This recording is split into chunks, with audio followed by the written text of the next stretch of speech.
Perkenalkan, saya Denzel Davan Setiawan, saya dari Prodi Kedokteran Umum dengan NPM 130110250250239. Sekarang saya ingin menjelaskan tentang esai gagasan saya yang berjudul Pengaruh Apigenin yang dimodifikasi dengan nanopartikel SNE-DDS terhadap kadar LDL dan progresi lesi aterosklerosis pada tikus yang diinduksi dengan diet tinggi lemak.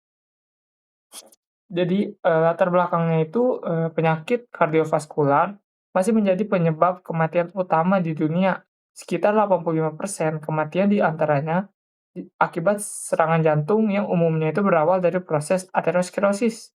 Itu data dari WHO 2023 dan, data dari riset kesehatan dasar juga, pada tahun 2018 mencatat peningkatan prevalensi penyakit jantung dan pembuluh darah yang menjadikannya salah satu penyebab kematian tertinggi dan beban ekonomi terbesar di bidang kesehatan.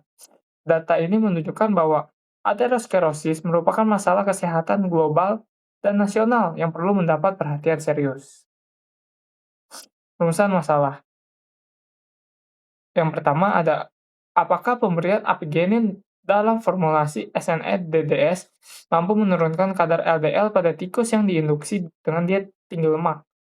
Yang kedua, apakah pemberian apigenin dalam formulasi SNE-DDS mampu memperlambat progresi lesi aterosklerosis pada tikus yang diinduksi dengan diet tinggi lemak? Jadi, aterosklerosis itu disebabkan oleh diawali dengan proses oksidasi LDL. Bagaimana prosesnya terjadinya? Jadi, LDL di dalam tubuh kita, ketika jumlahnya berlebih atau tinggi kadarnya, dia itu dapat diserang oleh radikal bebas, mudah diserang oleh radikal bebas, sehingga terbentuklah oksidasi LDL, atau LDL yang sudah teroksidasi. Nah, oksidasi LDL ini menjadi senyawa yang asing bagi tubuh, dan yaitu memancing makrofag dalam tubuh kita, sel imun, yaitu makrofag, lalu makrofag memakan oksidasi LDL tersebut, tapi senyawa ini tuh nggak bisa hilang. Lalu makrofag yang terus-menerus memakannya itu berubah menjadi foam cell. Nah, foam cell inilah yang jika menumpuk membentuk plak dan terjadilah aterosklerosis. Nah, apigenin. Apigenin adalah senyawa flavonoid yang sering ditemukan di sayuran seperti seledri, dan apigenin memiliki aktivitas antioksidan antiinflamasi yang tentu saja sangat berperan bagi penghambatnya terjadinya proses oksidasi LDL ini. Nah, bagaimana caranya? Ketika apigenin masuk ke dalam tubuh, apigenin itu mempunyai struktur yang mampu menetralkan radikal bebas, sehingga radikal bebas yang ingin menyerang LDL itu dapat dinetralkan. Nah, apigenin juga menambah kerja enzim-enzim antioksidan dalam tubuh, sehingga mengurangi jumlah radikal bebas yang ada di dalam tubuh, dan apigenin juga menekan aktivitas enzim seperti NADPH oksidase yang menghasilkan ROS atau salah satu jenis radikal bebas, sehingga jumlah radikal bebas pun dapat berkurang. Namun, apigenin itu memiliki kelemahan, yaitu karena sifat alaminya adalah lipolifik, yang membuatnya sukar larut dalam cairan pencernaan. Nah, karena itu, hanya sedikit apigenin yang dapat larut dan melewati lapisan mukosa usus. Bahkan sebagian besar apigenin yang sempat larut akan kembali terbuang ke saluran cerna, sehingga jumlah apigenin yang masuk ke dalam peredaran darah itu hanya sedikit. Nah, solusinya adalah menggabungkan apigenin dan SNE-DDS. Nah, SNE-DDS adalah Self Nanoemulsing Drug Delivery System, yaitu jenis nanopartikel yang terbuat dari campuran minyak surfaktan dan kosurfaktan. Nah, ketika mereka bergabung, campuran minyak surfaktan dan kosurfaktan yang ada pada SNE-DDS saat bercampur dengan cairan pencernaan akan membentuk tetesan minyak berukuran nanometer atau berukuran sangat kecil yang membawa apigenin dalam keadaan larut di inti tetesan. Nah, ukuran nano ini yang memungkinkan tetesan melewati lapisan mukosa usus, karena ukurannya cukup kecil untuk bergerak di antara serabut mukus dan menempel di dekat, sel-sel penyerap dinding usus, yaitu enterosit. Nah, tetesan nano ini mencapai, eee, permukaan sel usus, lalu apigenin di dalam tetesan ini diserap oleh enterosit. Lalu apigenin masuk ke dalam pembuluh darah kecil, usus halus, eee, dan apigenin terlepas dan beredar bebas di sirkulasi darah.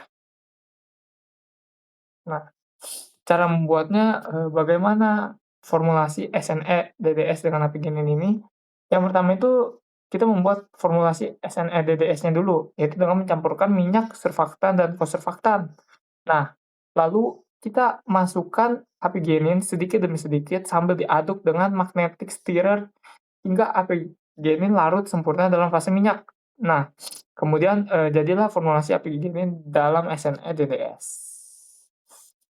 Lalu ingin menguji cobanya, saya ingin menguji coba itu dengan 4 perlakuan ya. Yang pertama itu, kontrol normal, itu untuk membandingkan kontrol normal itu, tikus diberi pakan standar saja. Nah, lalu ada kontrol negatif yaitu, tikus diberi pakan diet tinggi lemak. Nah, yang perlakuan pertama adalah, tikus yang diberi pakan diet tinggi lemak, itu diberi apigenin saja. Dan yang kedua itu, perlakuan kedua, tikus diberi pakan diet tinggi lemak, lalu diberi formulasi apigenin dengan SNE-DDS. Lalu, eee, diceknya itu dengan cara yang pertama ada pengecekan kadar LDL dalam darah, itu menggunakan analisis biokimia darah. Untuk membandingkan, apakah, apigenin yang dalam formulasi SNE-DDS itu lebih efektif mengurangi, menghambatnya progres lesi aterosklerosis dan mengurangi kadar LDL dalam darah dibanding apigenin saja tanpa SNE-DDS. Nah, yang kedua itu pemeriksaan lesi aterosklerosis dilakukan dengan 2 metode. Yang pertama itu observasi aorta secara makroskopis, yaitu dengan mata telanjang pada aorta yang telah diawetkan terlebih dahulu dengan larutan fiksatif agar jaringannya tetap utuh. Lalu selanjutnya ada aorta kita belah panjang dengan, sepanjang sisi panjangnya dan dibuka sehingga terbentang rata dengan bagian dalam pembuluh lapisan endotel menghadap ke atas, sehingga kita bisa melihatnya. Permukaan bagian dalam inilah yang kemudian diperiksa untuk melihat secara langsung area yang mengandung timbunan lemak. Setelah itu, aorta itu diwarnai menggunakan pewarna lipid seperti oil red oil yang secara selektif menempel pada deposit lemak, sehingga kita bisa melihat daerah plaks aterosklerosis, akan tampak berwarna merah. Kemudian luasnya dihitung sebagai presentasi terhadap total permukaan aorta dengan bantuan perangkat lunak analisis gambar.